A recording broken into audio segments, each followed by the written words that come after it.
universal clutch tool and why you need to use one. So this is a flywheel and it's from a 948, but it doesn't matter anyway. And these are the clutch components from a 1098. And this is the back plate. So this back plate, which has got flywheel side and not flywheel side, sits and floats on top of the flywheel like that. And then the clutch housing with its springs and pressure plate goes on top like that. And then you put your universal, just move that bit, tool all the way through to pick up that floating plate underneath.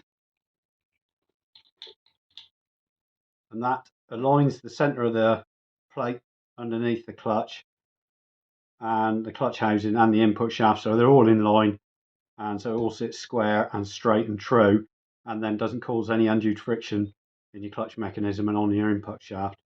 So that's why it's very important to get your clutch and everything aligned with either an alignment tool. A lot of people do it by eye. You can do it by eye. Some people use the screwdriver packed out with tape. Other people buy a more specific alignment tool, but these are cheap and cheerful.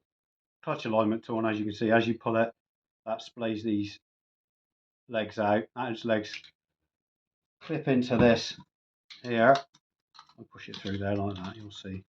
Get in there. Here we go, let's tighten it up so you can see.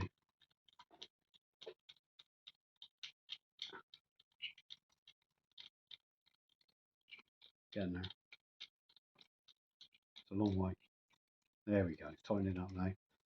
And as you can see, that tightens up and grabs that and centers that whole alignment tool, pulling this cone into this outside plate, which centers it all.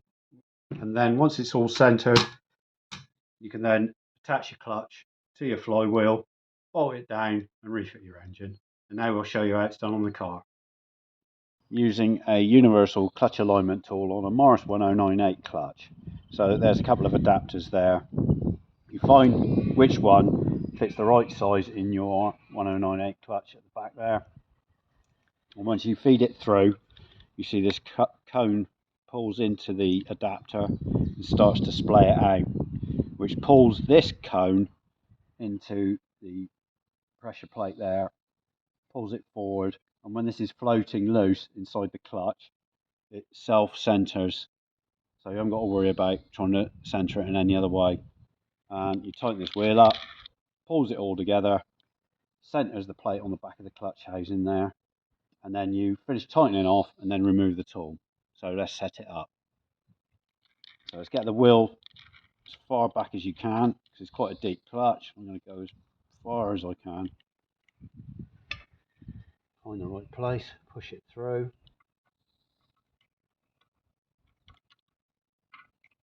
There we go. Now I'm going to start to tighten it up.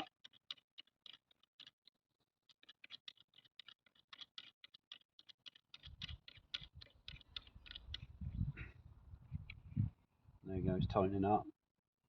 Now that's centering. This plate's loose. It's going to pull that cone into there, and that's going to move that friction plate at the back, or pressure plate, until it's centered. Like that. And now we tighten off the bolts.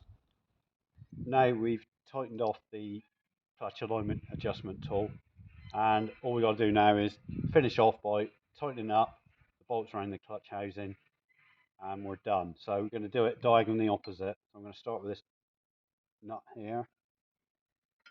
Start with this one.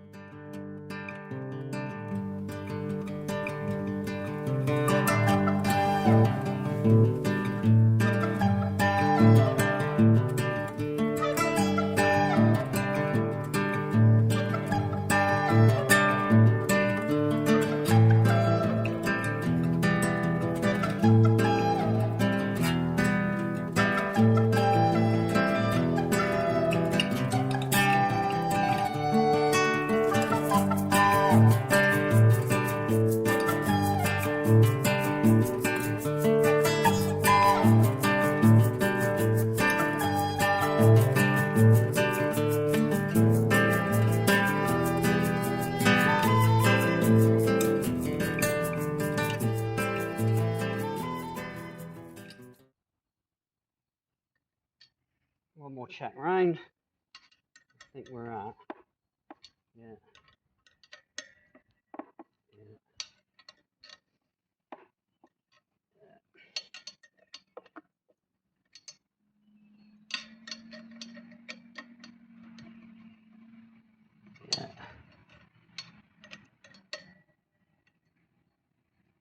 Yeah, that's it. Now we're going to remove the tool, and then we're going to eyeball it. Well, I'm not going to eyeball it because my eyeballs aren't any good. To see if it's all right. So you're going to undo this end wheel as far as it can go, because you're going to have to push the adjuster back through the friction plate or pressure plate. Actually, I'm just going to take it off.